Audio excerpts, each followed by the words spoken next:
Namo tassa bhagavato arahato samma sambuddhassa. Namo tassa bhagavato arahato samma sambuddhassa. Namo tassa bhagavato arahato samma sambuddhassa. Namo tassa bhagavato arahato samma sambuddhassa. Namo tassa bhagavato arahato samma sambuddhassa. Namo tassa bhagavato arahato samma sambuddhassa. Buddhang saranang gacchami. Buddhang saranang gacchami. Dhammang saranang gacchami. Dhammang saranang gacchami.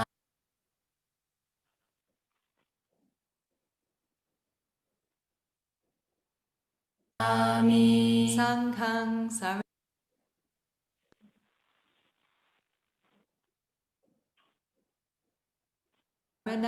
gacchami. Sanghang saranang gacchami.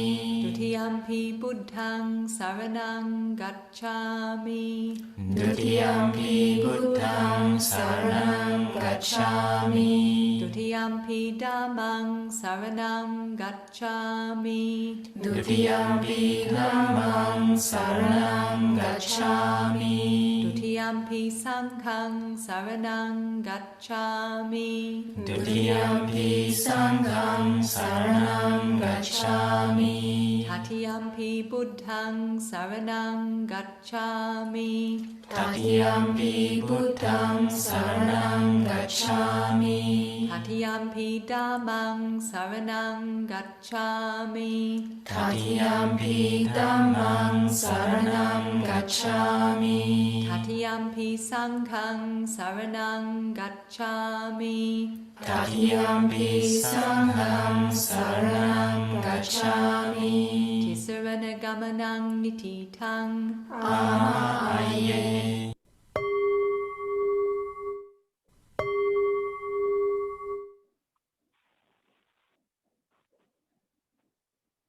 Kyoto and good morning, brothers and sisters in the Dhamma.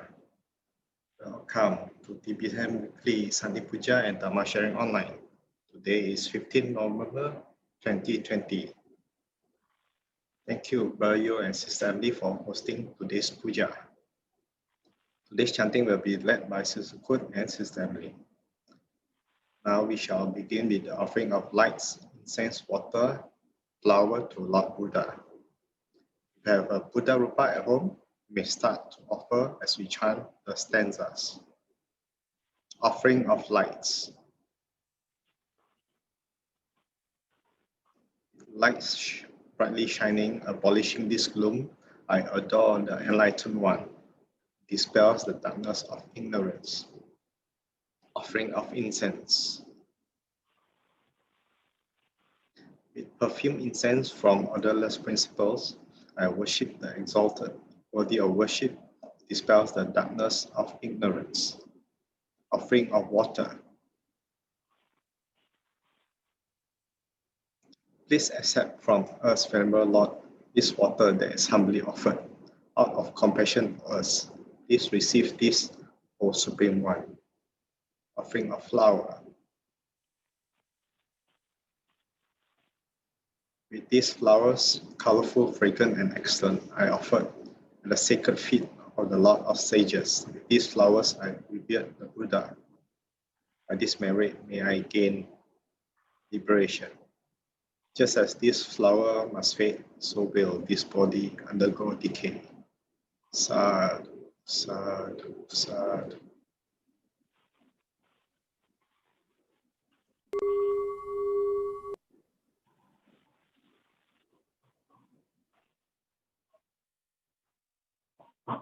Good morning, brothers and sisters in the Dhamma.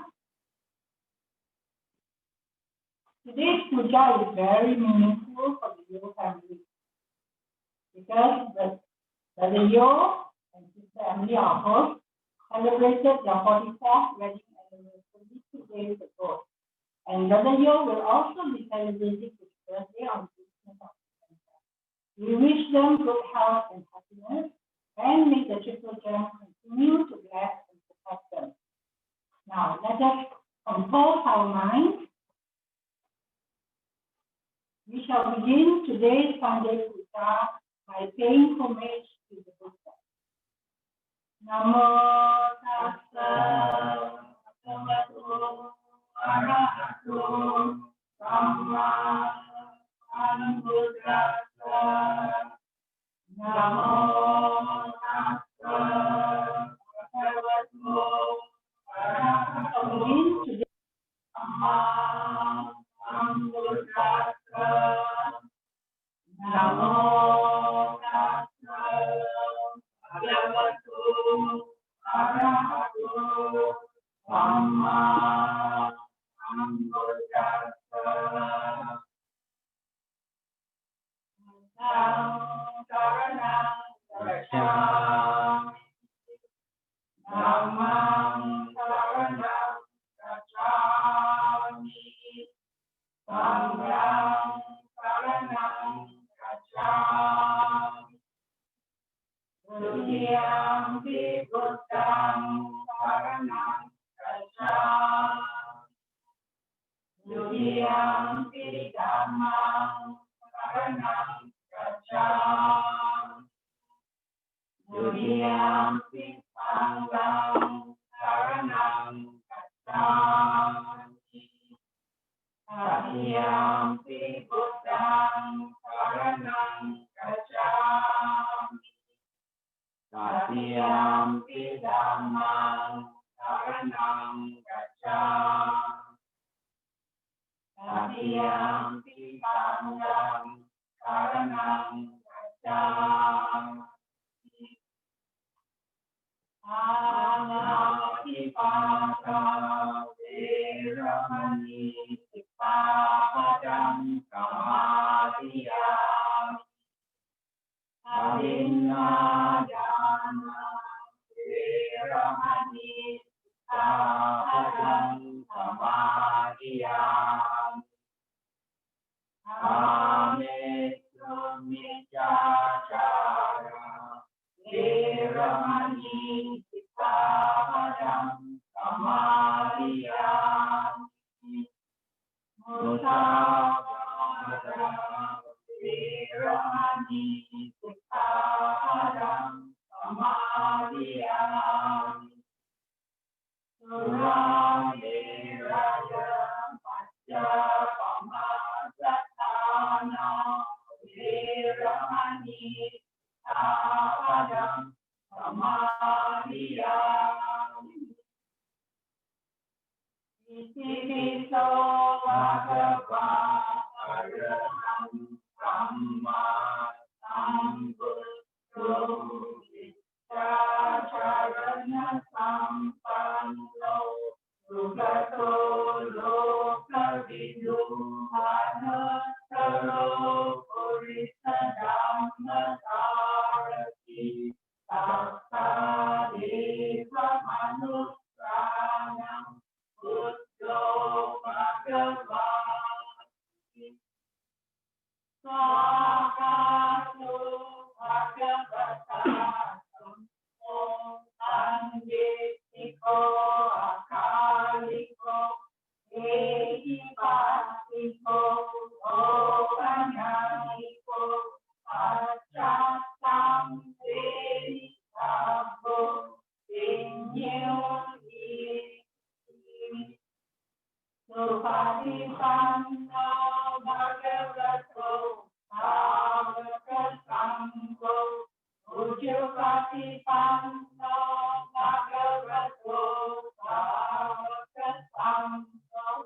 Nyāyapatipanno Bhagavato Sāvaka-saṅgho. Pāmi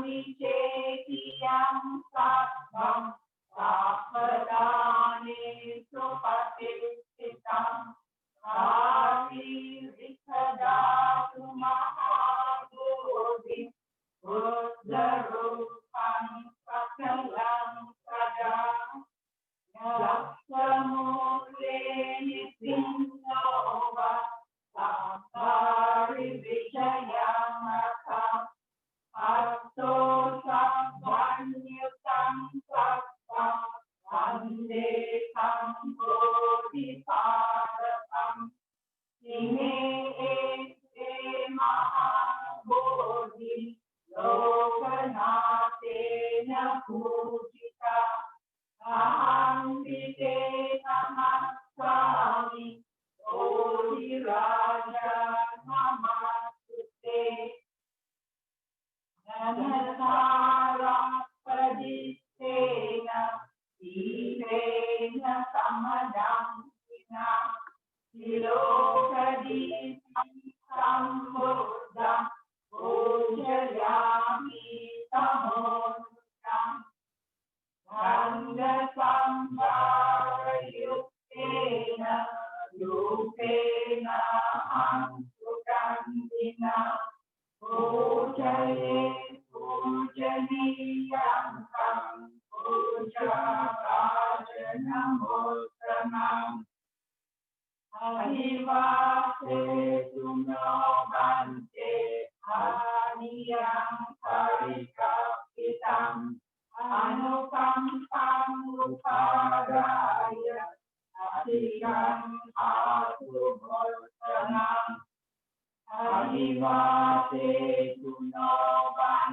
เตโภชนังปาริกัปปิตังอนุกัมปังอุปารายะอธิยังอาทุโมตนังอภิวาเทตุโนบันเตญาณปัจจยังอิมังอนุกัมปังอุปารายะอธิยังอาทุโมตนังปัญญกัญญบุโนเตตังเตตังกุสุมสันตติปูชยามิโมนินจัสสะสิริภาเดสารุตุเตปูเชมิพุทธังกุสุเมนะเมนะปุญเจนะเมเตนะสะโหตุโมกขังสุปังมิลายาติยะหาอิดัมเมอายุทกายาติวินาศภาวันอาคาสักกาจะบุมมัสสะเดวานาลามะเอติกาปุญญังตังอนุโมเทวาทิรังรักขันตุโลกกาธนังอาคาสักกาจะบุมมัสสะเดวานาลามะเอติกาปุญญังตังอนุโมเทวาทิรังรักขันตุเตชะนังอาคาสักกาจะบุมมัสสะเดวานาลามะเอติกาปุญญังตังอนุโมเทวาทิรังรักขันตุมังคลังเอโกวาสัตตุกาเลนะสัพพะสัมปะติเหตุจ อิโตภาวตุ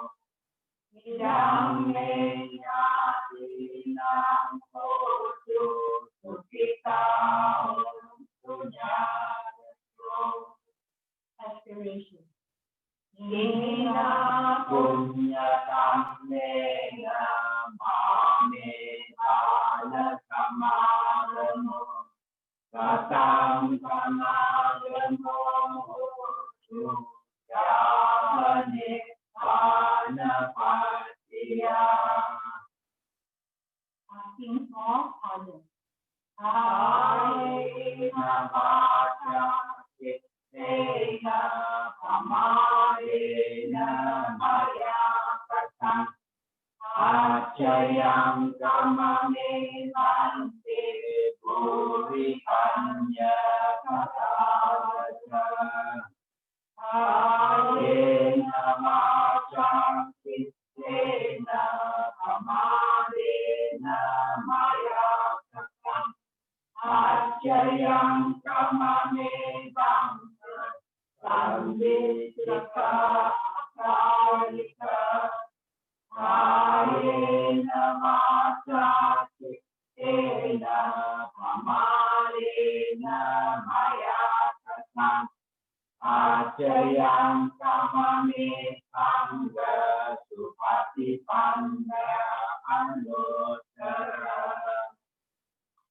รณียนัตถิตะอารณียจะกุศเลนะยังตังกันตังพยังอวิชชาเนจสัพโพจุจะสุจุจะสุปัจโจชาจะมุตนาทิมานิปัญโจจะโพจะสุบาโรจะอัปปจิตโตจะทายาอุตบุติปัญจินริโยจะนิพังโกจะอัปปะโตปุเรสุอนันุกิโตนาจะพุทธังธรรมาจเรกินจิเยนะวิญโยปะเรอุปวเดโยสุขิโนอาเกมิโน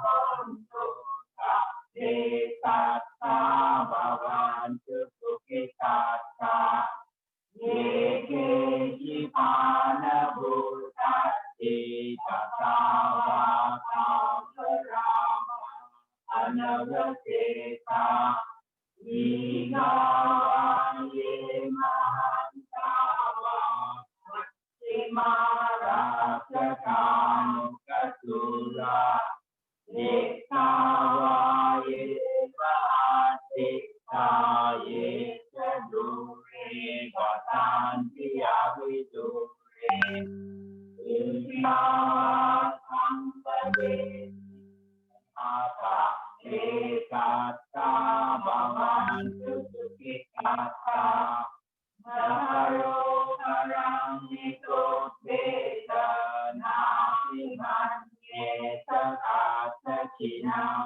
คันจิยาโรคนาปฏิปัสสัญญาอาญามัญญาสดุขมิเจยะมาหายตานิยังพุทธังสายุสาเอกพุทธมนุรักเขเอวังติสัมภบุเตสุนาสัมภาเยอปริมาณังเมตตังจะสัพพโลกัสสิมาสัมภาเยอปริมาณังอุดดังอโรชกิริยัญจะอสัมปายัง เวรังอัตตังตังสิตังชารังวิสินโนวา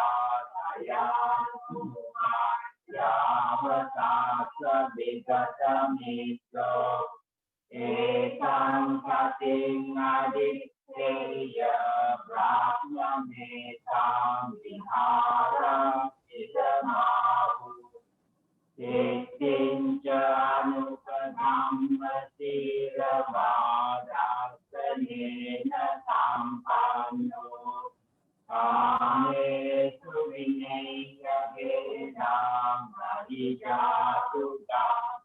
Sayam Purnare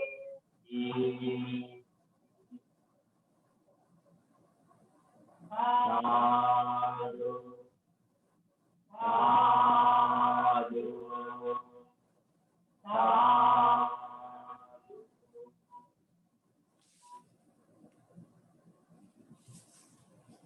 Today's Dhamma sharing is led by Didi Ānanda Fong. He is a highly knowledgeable Dhamma speaker in Malaysia. Didi Ānanda Fong was appointed the director of Pustakaan Ānanda in 2011. He actively promotes reading the Nikayas and facilitated Dhamma courses in sharing regularly in Malaysia. Topic of his sharing today is right speech. Now let us welcome Didi Ānanda Fong. Namo Buddhaya and good morning, brother Didi Terence. Thank you for the kind introduction.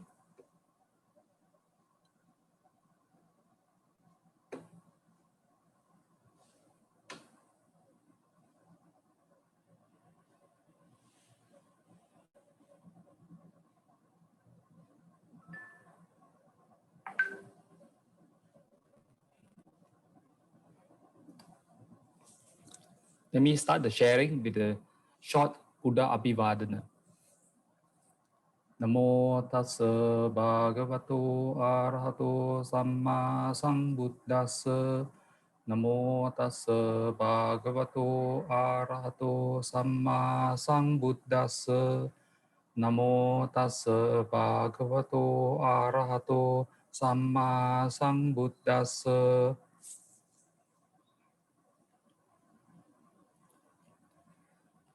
This morning's sharing is on right speech. In Pali, it's called Samma Vaca, Sutta Selections. And what is right speech?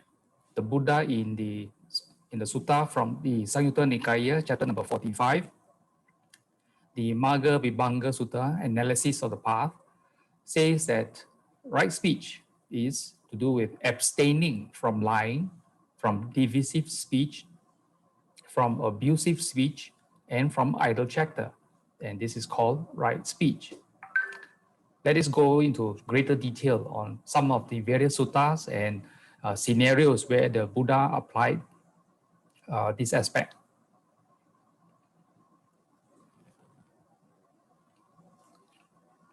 Very often along the path of any particular philosophy, we get wrong ideas about this and that. In Buddhism, many followers, many so-called Buddhists, think that the path leads one to heaven. And this is only partially true. But what is this path leading to? And what is this path we are talking about?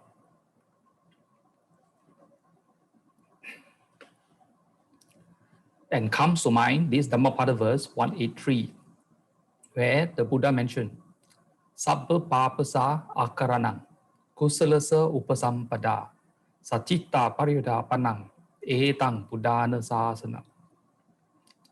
So we should avoid evil, do good, purify our mind. This is the teaching of the Buddhas. So it is important that we bear in mind, these are the essential steps we need to take to cultivate ourselves.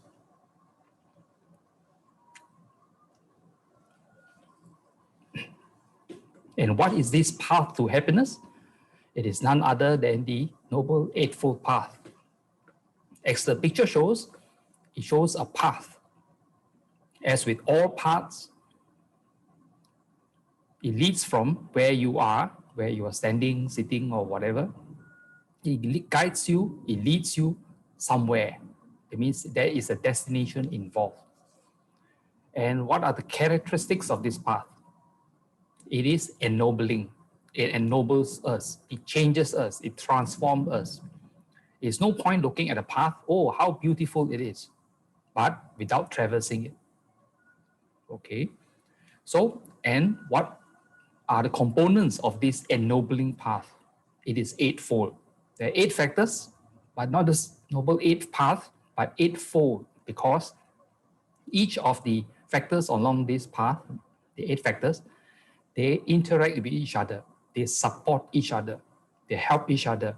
And together, all eight functioning in various capacities, in various directions, help to fortify and ennoble us so that we can reach the end of the path, which is liberation, happiness, nibbana. And this path comprises right understanding, right thought, right speech, right action, right livelihood, right effort, right mindfulness, and right concentration. But today's what I call sharing is regarding right speech. So we will touch a little bit more on this particular aspect.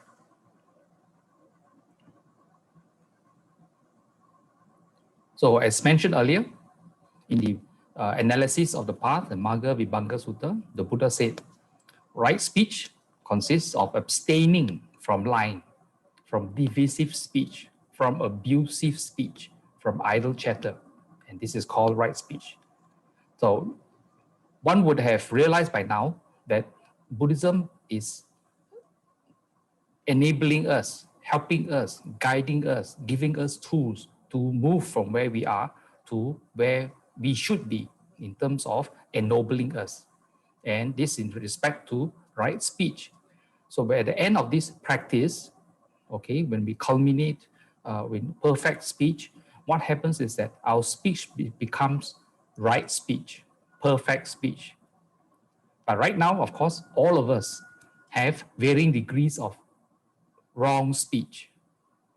Varying degrees, we have been committing various degrees of lying, of divisive speech. We have also cultivated abusive speech and idle chatter in our lives.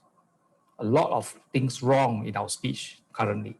And therefore, we need tools and examples of guidance as to how we should do it and what are the aspects of right speech. In the Sigalo-Vada Sutta from Digha Nikaya, Sutta number 31, the Buddha mentions 4 vices in conduct. Conduct is something we do that we should eradicate. The Buddha mentions that we should abstain from destruction of life, from stealing, from sexual misconduct, and importantly, I highlighted, from lying. So the Buddha identifies lying as one of the 4 vices that we should eradicate.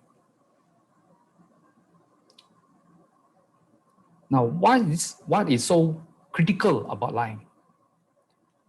Well, the Buddha identifies dangers in this aspect.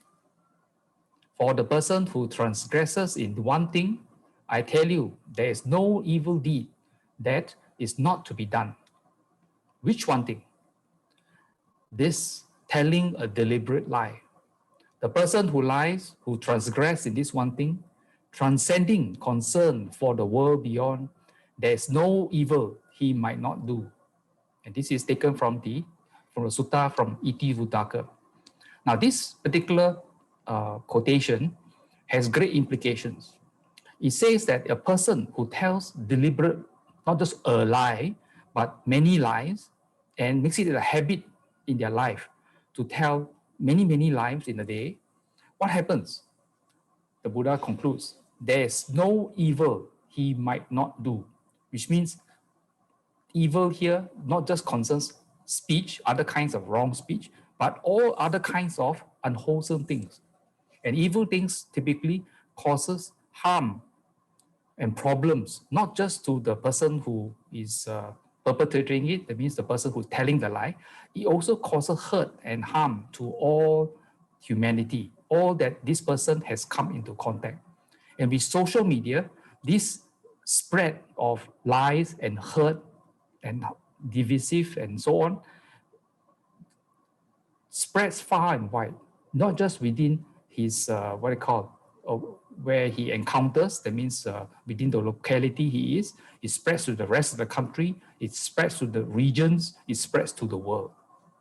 So there's no evil he might not do. So clearly, from a character point of view, a person who tells deliberate lies is a very unworthy person because there's no evil he might not do. What else he will not stop at doing? So this indicates a very critical character flaw in anyone who tells deliberate lies. In the Saliyaka Sutta, from the Majjhima Nikaya, Sutta number 41, the Buddha mentions that there are 4 kinds of verbal conduct, not in accordance with Dhamma. Dhamma here being the laws of the universe. Okay, not in accordance with Dhamma, unrighteous conduct. Here, the Buddha identifies that one who speaks falsehood when summoned to a court and questioned as a witness does, tell what you know. Then not knowing, he says, I know. Or knowing, he says, I do not know. So in full awareness, he speaks falsehood for his own ends or for another's ends. So we have seen this in many, many areas through time, through history, and through regions in the world. People who speak falsehood and causes a lot of problems. Another aspect of poor speech or wrong speech is to do with speaking maliciously. And what is malicious speech? He is a repeater elsewhere of what is heard here for the purpose of causing division from this. And he is thus a divider of the united, a creator of divisions who enjoys discord. He's a speaker of words that create discord. So the person who repeats things from here and elsewhere and causes division, he sows discord in this group, that group, okay, not just in communities, but also in nations and among nations. It spreads wide, and with social media, it spreads even wider. You can see many examples today in social media of various people, whether in places of power or in corporations or whatever, that tell lies and speak maliciously. What about a person who speaks harshly? He utters such words as are rough, hard, hurtful to others, censorious of others, bordering on anger, and unconducive to concentration. So clearly, a person who cultivates, who makes a habit of speaking harshly, okay, hurts many, many other people. He himself getting angry causes others to rise in anger. And when one is in the angry mood, concentration is not possible in those parties, and it is for their ill. What about those who gossip? So the Buddha defines as one who tells that which is unseasonable, that which is not fact, that which is not good, that which is not Dhamma, and not worth recording, which is an unconnected with good. So gossip has been a long pastime. You even nowadays have what they call mobile phone packages that encourage gossip, especially in the wee hours of the night when you get a lot of extra time and low charges. And this is not to be cultivated, definitely unconnected with good. So what is the criteria for deciding what is worth saying? There are a number of suttas, but this particular sutta from the Majjhima Nikaya, Sutta number 58, Abhaya Raja Kumara Sutta, or if for a shorter version, if you do in an internet search for this sutta, you can also search for Abhaya Sutta. Now this sutta is interesting. The background of this sutta is such that it concerns a young prince, Raja Kumara. Raja is a person of power, maybe a king, but Kumara is a young. So a young prince, Raja Kumara means a young prince by the name of Abhaya. Now Abhaya is an interesting word. Bhaya means fear.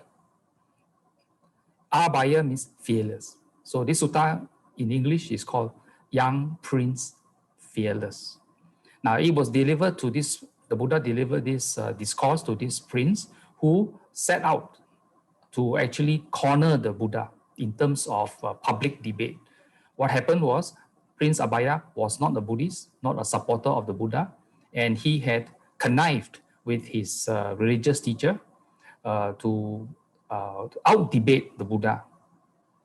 And they formulated examples and questions, which what we will call as design questions. And for most people, questions are usually yes or no, with some explanation. But in this particular case, if you say yes, then this person can come back and say, aha, I caught you. If you say no, aha, I caught you too. So there seems to be no good way out of these questions. So these questions are knotted questions. Knotted, that means they tie you in knots. Knotted questions so such that they are designed to catch you out. And in the case of the Buddha, where the Buddha declares that he is an enlightened, therefore they hope to be able to catch the Buddha in this series of knotted questions. In the ensuing case, where Prince Abhaya organized a dana, the Buddha and his entourage came. Prince Abhaya invited many of the townsfolk and dignitaries to come and witness the offering of food and his delivering of this knotted or design question. Now, towards the end, to cut a long story short, towards the end, the Buddha did not fall into this to the trap set for him. Instead, the Buddha delivered a very well-known advice, something which we can pay attention to. Now, what criteria should we use to decide what is worth saying? In the case of the Buddha, he says that, gives the following criteria, the 5 criteria. Things to say should be factual, should be true, should be beneficial, should be agreeable, and it should say it at the proper time. And the Buddha gives 6 iterations. All of these 6, I'd like to draw attention to number 3 and number 6. Now, number 3 says that things which are factual, true, beneficial, and said at the proper time, though not agreeable, that means not comforting to the listener. The listener might be aggravated through such saying, but nevertheless, the Buddha, depending on the timing and the what they call intelligence level of the listener, he might still go ahead and say those things which are not agreeable for the purpose of teaching and sharing the Dhamma, so that the person may benefit, though a little bit with a bit of discomfort because of the matter being discussed being not agreeable. But the ideal state would be number 6, where things the Buddha would say would be factual, would be true, would be beneficial, would be agreeable to, and to say it at the proper time. In all the other scenarios, scenario number 1, 2, 4, and 5, where things may not be factual, may not be true, may not be beneficial, and may not be the right time to say such things, the Buddha would refrain from saying anything. So these are some of the criteria we should bear in mind before we open our mouth.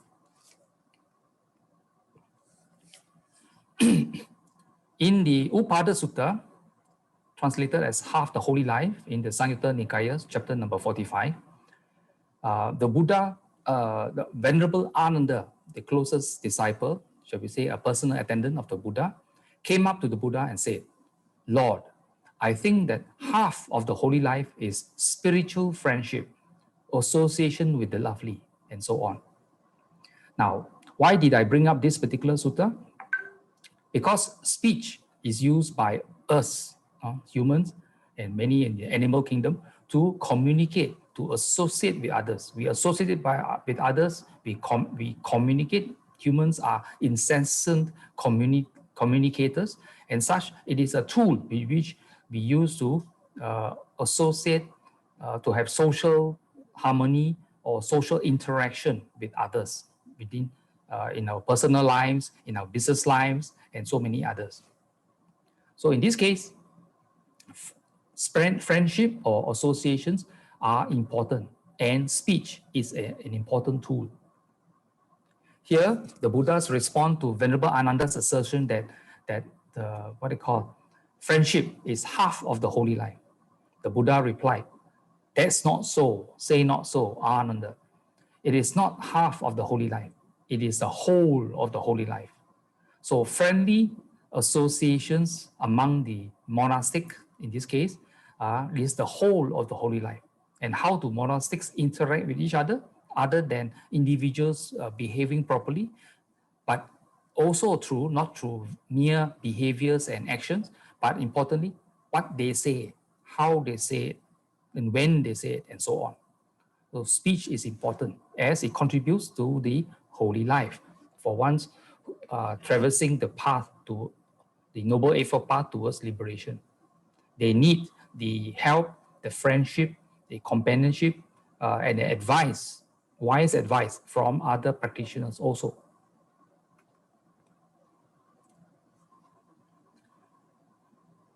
Now, this particular quotation is taken from the Theravada. Thera meaning the elders, the elder monks, the disciples of the Buddha. Gata meaning poems or hymns. So Theravada is a collection from the Khuddaka Nikaya of enlightened monks.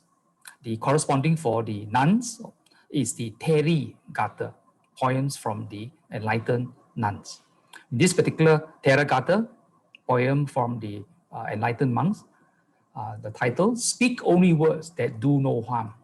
So in a way, this particular title summarizes the essence as to what we should speak, that it should do no harm.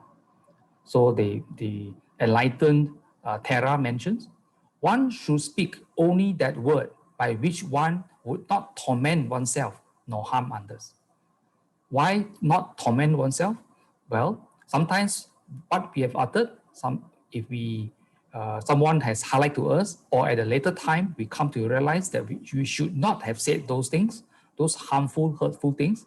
We regret, we have remorse, and that itself is tormenting oneself.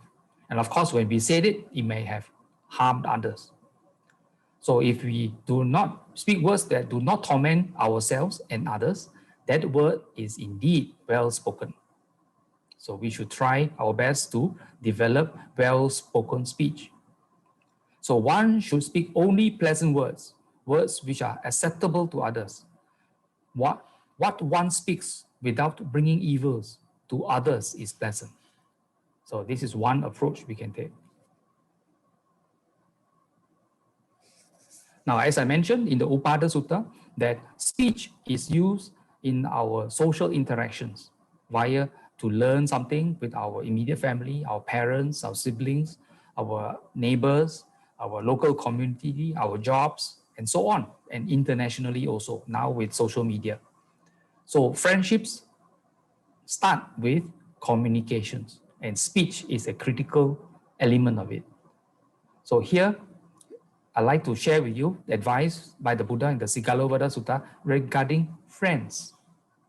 In this case, the Buddha mentions these four young householders should be understood as foes in the guise of friends. So enemies who pretend to be friends, and they use speech to communicate with you, okay, to pretend to be friendly with you, but they are actually your enemies. And the Buddha says, number one, he who appropriates a friend's possessions, he who renders lip service, he who flatters, and he who brings ruin. So we should be aware of this. So the Buddha proceeds to elaborate. One who appropriates. So how does he do it? He appropriates his friend's wealth. He gives little and asks much. He does his duty out of fear, and he associates for his own advantage. And if we will sit back and reflect upon this in our own lives and maybe in the lives of others, you can see a lot of this happening.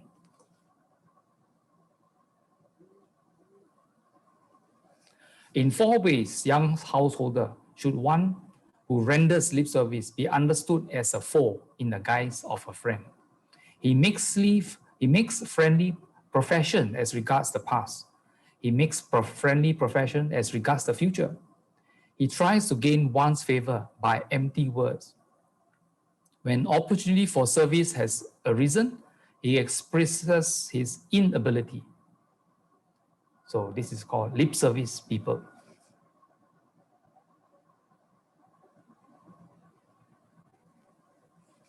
In 4 ways, young householder should one who flatters, understood as a foe in the guise of a friend. He approves of his friend's evil deeds. He disapproves his friend's good deeds. He praises him in his presence. He speaks ill of him in his absence. Such is this world, and we have seen many in our lives.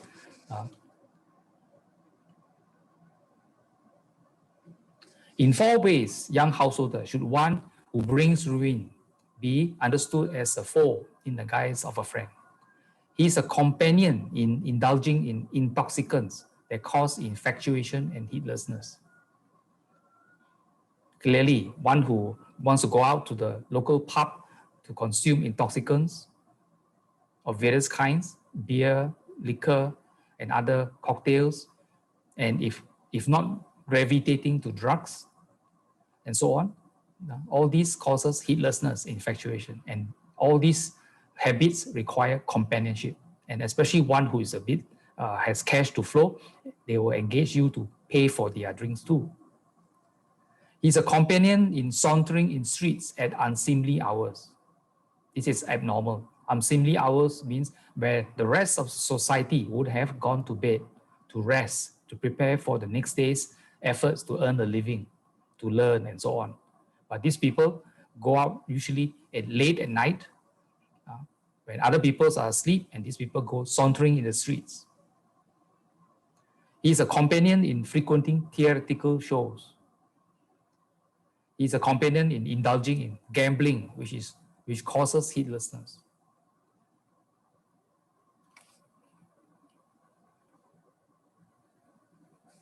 Now, though the Buddha gave a list of identifiers for people who are actually foes in the guise of friends, the Buddha proceeded in this Sigalovada Sutta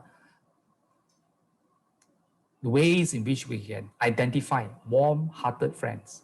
These are the friends we should look out for to cultivate friendship, to develop, and we ourselves be warm-hearted friends towards others too. It is always a two-way measure, not one way. So a warm-hearted friend is one who is a helpmate. He who is the same in happiness and sorrow. He who gives good counsel. He who sympathizes. So these are the 4 criteria for friends we should be regarded as warm-hearted friends. So in 4 ways, young householder should a helpmate be understood as a warm-hearted friend. He guards the heedless. Why does he guard? Well, he reminds. Sometimes we hear good deals, we hear certain information, then we are excited by it, but your friend may be very wise, be able to see through scams, false deals, and disadvantages in those aspects, and highlights those to us. He protects the wealth of the heedless. He becomes a refuge when you are in danger. When there are commitments, he provides you with double the supply needed. Oh, such are good friends. In 4 ways, young householder should one who is the same in happiness and sorrow be understood as a warm-hearted friend. He reveals his secrets. He conceals your secrets. In misfortune, he does not forsake you. His life, even he sacrifices for you. Such are good friends. In 4 ways, young householder should one who gives good counsel be understood as a warm-hearted friend. He restrains one from doing evil, especially one among us. If we mix up with a good Dhamma friends, what happens? We are trying to cultivate the 5 precepts and perhaps even higher precepts. And that when you have lapses of heedlessness, he reminds you that of your commitment to cultivate the 5 precepts. Such is the way he restrains one from doing evil. He encourages one to do good. Following Dhammapada verse 183's advice, you avoid evil, you do good. So he encourages one to cultivate the wholesome actions. He informs one of what is unknown to oneself. He points out the path to heaven. Okay, he informs one of what is unknown. That means he shares various Dhamma aspects, Dhamma learning with you. And he points out the path to heaven. So he shares what is beneficial to you. In 4 ways, young householder should one who sympathizes be understood as a warm-hearted friend. He does not rejoice in your misfortune. He rejoices in your prosperity. He restrains others speaking ill of you. He praises those who speak well of you. So such is one who sympathizes, should be regarded as a warm-hearted friend. Now, in another sutta called the Mangala Sutta, the discourse on blessings, from the Sutta Nipata, Sutta number 2.4.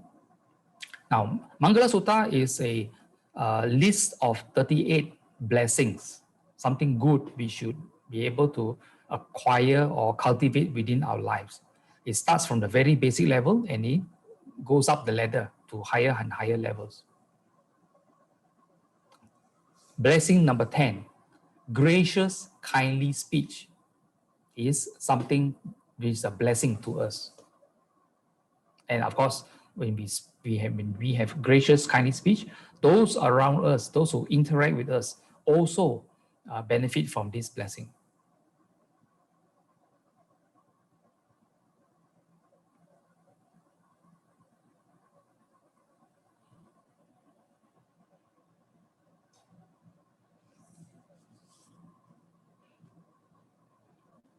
Although the Mangala Sutta mentioned gracious, kindly speech as one of the factors, it didn't provide elaboration.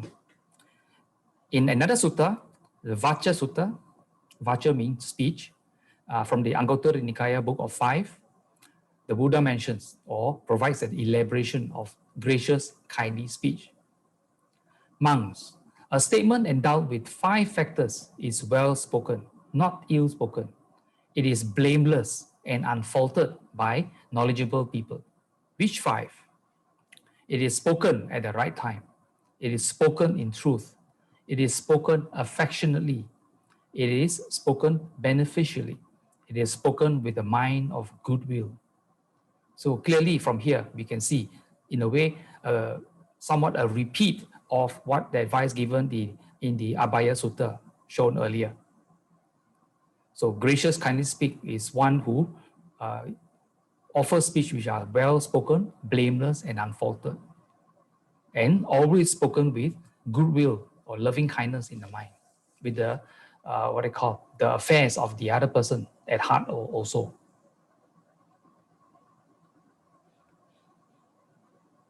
So how do we speak? Well, we have come across this in the previous sharing. Reflection on your speech before, during, and after speaking. And the Buddha has been teaching his young son, whenever you want to perform a verbal act, you should reflect on it. This verbal act I want to perform means before you speak. Would it, so that some considerations are recommended by the Buddha. Would it lead to self-affliction? That means cause you hurt. To the affliction of others, causes hurt to others, or to both. Is it an unskillful verbal act with painful consequences, painful results? So clearly, if you were to do it before, you reflect whether it causes hurt to yourself, to others, or to both, then of course you should not do it.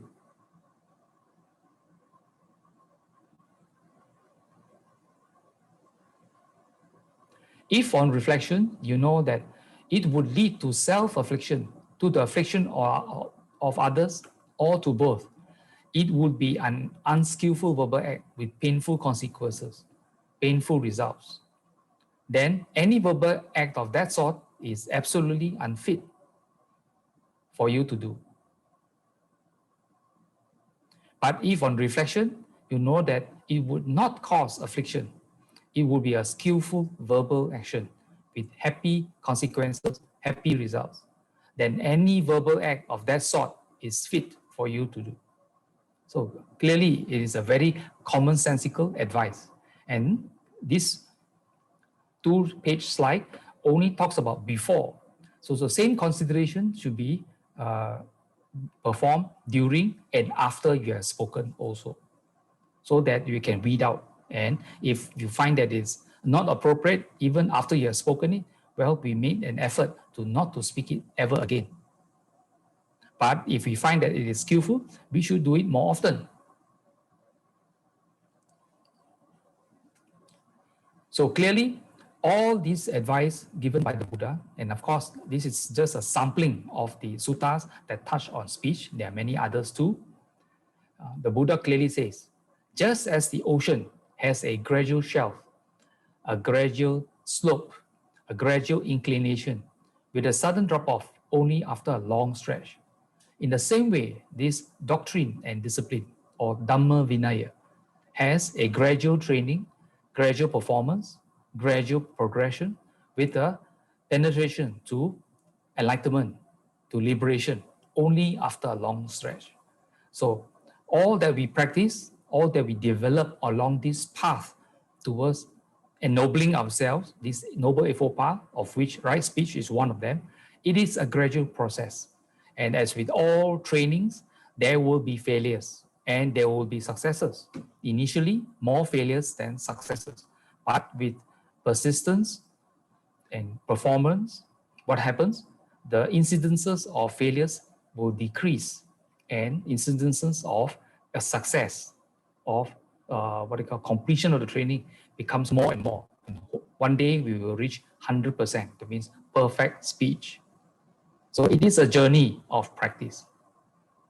Now, clearly from here, from the many, many slides, you would have known that the whole of the Buddha's path, the path taught by the Buddha for our, out of compassion for us, it is for our happiness, for our welfare. So in summary, in the Dhammapada verse 183, that we should avoid evil. In this case, in speech, we should not say things which are not wholesome, blameworthy, and so on. We should do good. So we should speak words which are beneficial, which are true, which are factual, which are at a proper time, and so on, which help ourselves and others. With proper speech, we will need to purify our minds. We help in the purification of the mind, so that the mind precedes the speech. And if we are reflective enough, as the Buddha has taught Venerable Rahula, his son, in purifying our mind, we will curtail unwholesome speech, evil thoughts, before it comes out of our mind. By doing that, we will avoid remorse, regret, and so on. But with such consideration, we cultivate more mindfulness and more wholesome things come out of our mouth. Good, more relevant things come out of our mouth, worth listening to. So in short, these are the teachings of the Buddhas.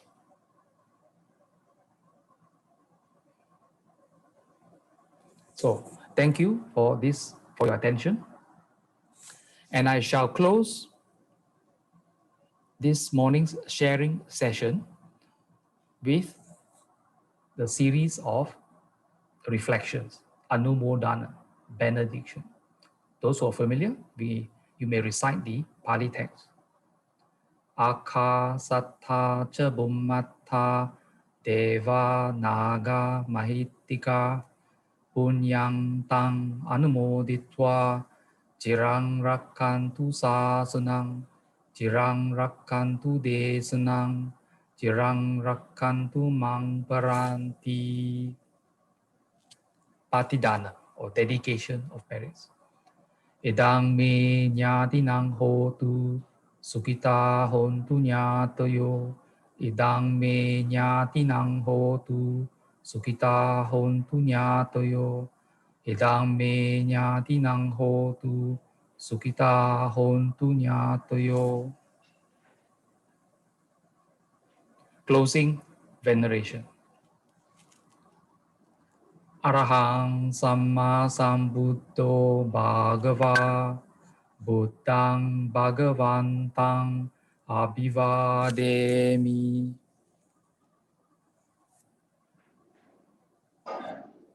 Swakato Bhagavata Dhammo Dhammang Namasami.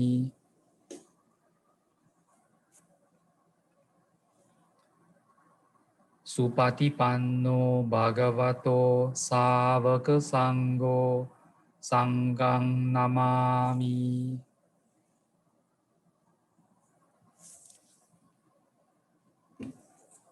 Sabbe Satta Sukhi Hontu. May all beings be happy. Back to you, Brother Terence.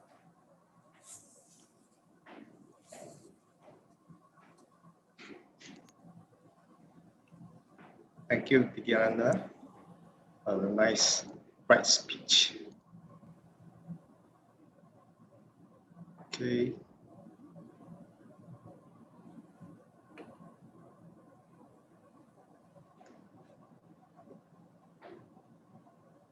Gentle reminder, on Tuesday, we have a guided meditation by Prago Adibalo from Wat Palelai, Singapore. And he'll be conducting a meditation retreat this coming Saturday and Sunday, 21st and 22nd of November, 2020. To join the retreat, simply click on the msps.my link or just scan the QR code on the image above.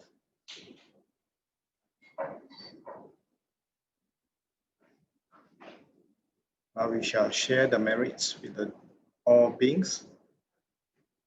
Akasata Chabumata Deva Naga Mahidika Punyang Tam Anumoditva Chiramra Kantulo Kasasana Etawata Cham Hehe Sampadam Punya Sampadam Sabbe Deva Sabbe Bhuta Sabbe Santa Modantu Sapa Sampadisiddhya. Also a merit to the departed. Idame Yatinam Hotu Sugita Hontu Nyatayo. Idame Yatinam Hotu Sugita Hontu Nyatayo. Idame Yatinam Hotu Sugita Hontu Nyatayo. Imina Punya Kamena Mame Bala Samagamo Satam Samagamo Hotu Yavani Bana Patiya. Thank you very much for watching. For others videos, please visit the link below. Bye for now.